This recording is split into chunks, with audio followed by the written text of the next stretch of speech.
Welcome to Compassionate Cultures, the podcast. You're about to go on a journey of empathy, understanding, and transformation. Get ready to dive into the heart of humanity's most pressing questions with me, Rebecca Hemmings, the CEO of Strawberry Words Training Consultancy, and guests. It's time to turn up the volume on kindness and to amplify the voices of minorities that often go unheard. This podcast asks questions like, how can we create workplaces where ethnic minorities thrive without the chains of career stagnation? What if universities were safe havens for all, free from the storm of microaggressions? And how can we bridge the gaps between cultures that have been divided by the walls of bias and ignorance? This is not just a podcast. This is a revolution of empathy. Welcome to Compassionate Cultures, the podcast. Get ready to explore, learn, and change the world one compassionate conversation at a time.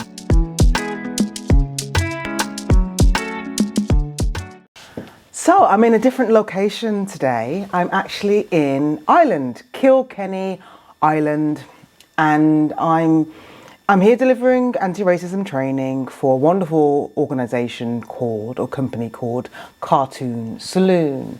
Hi to everyone at Cartoon Saloon. So they are an animation company. It's so funny that I'm here now because last summer, my daughter and I attended an event, which was a film showing, or premiere if you like, of a wonderful animation known as Breadwinner. And it's based on a young girl who was facing the wrath, if you like, of the Taliban. And she had to pretend to be a boy to help her family survive. And, it was just such a carefully told story, so sensitively told. And that was hosted by an organisation known as Brushstrokes. So they're a charity for refugees. And so I know Salman, who's a part of that organisation, who invited us along. We went to see it. It was a brilliant movie. It was so brilliant that I posted about it on social media. And I know everybody else, because there are other people in the room, refugees who are watching it. And everyone just felt it just really pulled on your heartstrings to know that this is the reality that people are living in. And, it didn't matter that it was animation. The story came through as very true. So, and it's directed by or produced by, forgive me, Angelina Jolie, and produced by Cartoon Saloon. And so, so fast forward to December of 2023, Cartoon Saloon actually got in touch with Strawberry Words. A couple of people in HR had done the online training, the Time to Talk About Race training, and basically said, this is what we've been looking for. We've been looking for, we're working on our EDI policy and our training, and it's been really hard to find something that we want.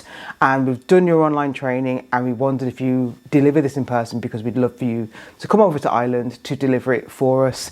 And that's the reason why I'm here now. So it's just a wonderful coincidence that that's happened. And so, why I'm making this episode is because what's been tricky is, obviously I do the anti-racism training all the time in the UK, right? And so you get used to delivering it in one way. You kind of know how sessions are going to go. You're fully aware generally of how people are going to react. I know my narrative. I know, when people are going to react in certain ways. But when I was doing the research for this, I had to really stop and think, because I am in a country where it is the majority are white, but they've also faced racism as a country. So how do you then have a conversation about the racism that travellers are facing, other white ethnic minorities are facing. Like there's loads of Brazilians here, Mexicans, Ukrainians, and so on. So, you know, there are lots, and there are not many Caribbean people, I've learned.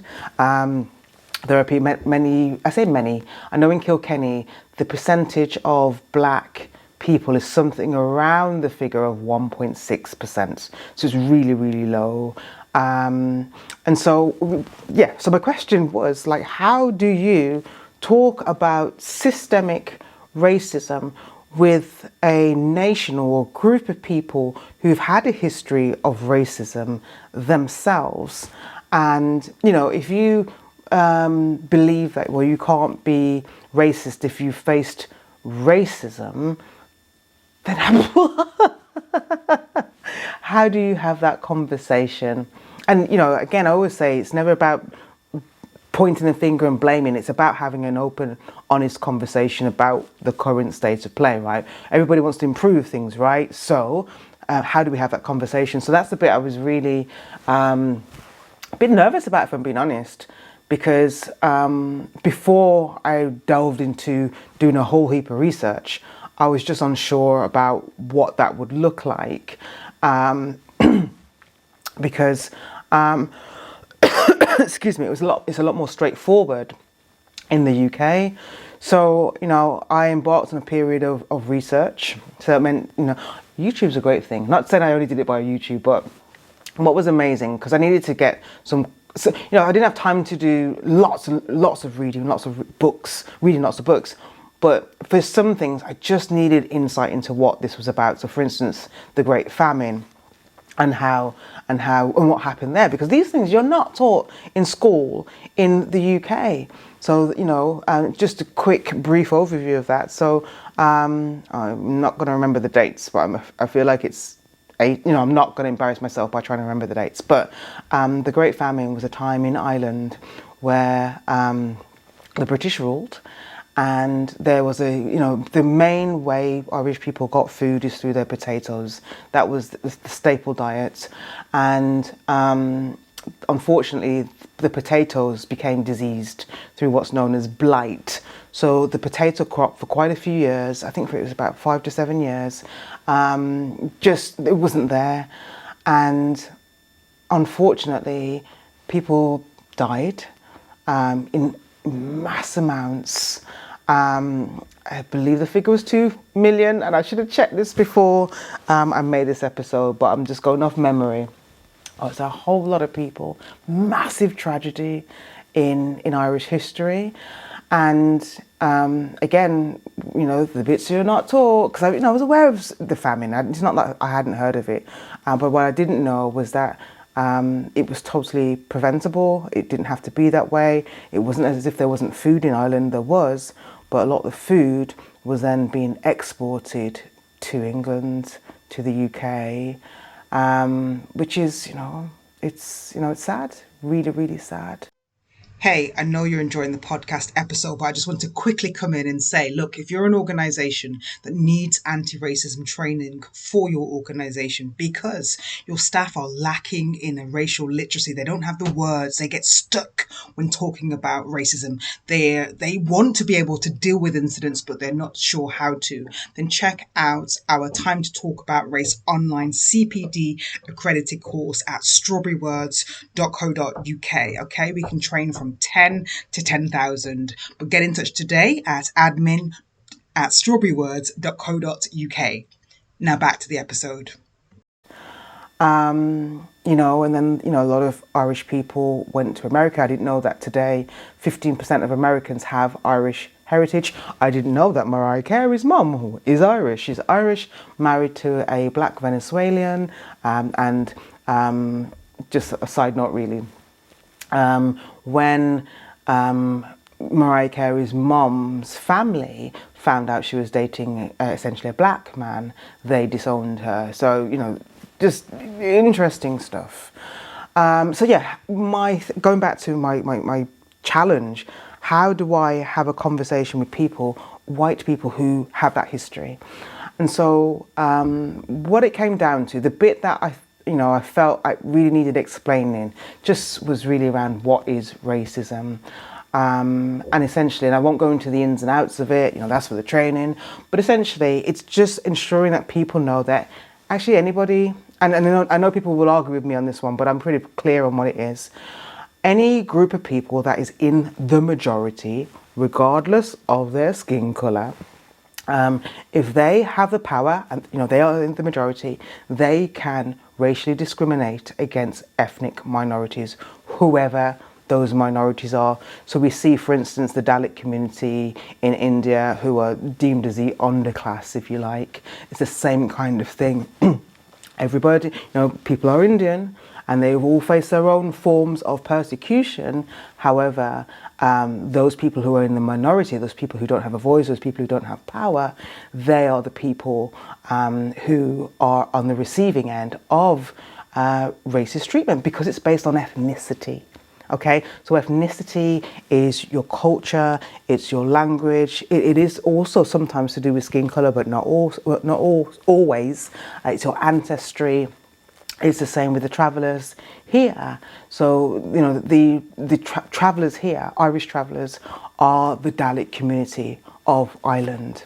They are the and also the migrants. There's a whole migrant crisis going on here. So they will receive awful treatments, and so it's been able to say, look at what's happening with traveller communities. Look at for years it's been difficult for them to find a place to settle if they choose to do that. It's been difficult for their children to be a part of the education system because they're treated so differently, so poorly. Health conditions for traveller communities are really dire. It's really, really sad. Travellers, 11% of travellers commit suicide, 6 times more than the average person in a white person in Ireland, and a lot of that is down to the racism and discrimination that they face. And so for me, it was about explaining that yes, you've had your history of being on the receiving end of racist treatment yourselves as a nation, but it doesn't mean that you can't also treat other people in similar ways. And that's essentially what I had to be able to communicate. And the day one's done. I've been able to do that, and I'll continue to do the same on day 2. And what was interesting is what the differences I noticed between learners in the UK and learners here is that when I explain that when we talk about what is racism, and I get them to tell me back, once we've done a few exercises, tell me what racism is, there's more of an acceptance that, yeah, we do that. Not like that's okay, we do that. It's okay, that's not cool, but we do that. Whereas in the UK, I find it's more difficult for people to accept that. There's certainly a huge weight of guilt in the room that I feel. People will say it. People will say, yeah, I understand that racism is, it's the systemic stuff, not the individual stuff. I understand it's this, but there is a hesitancy to say that.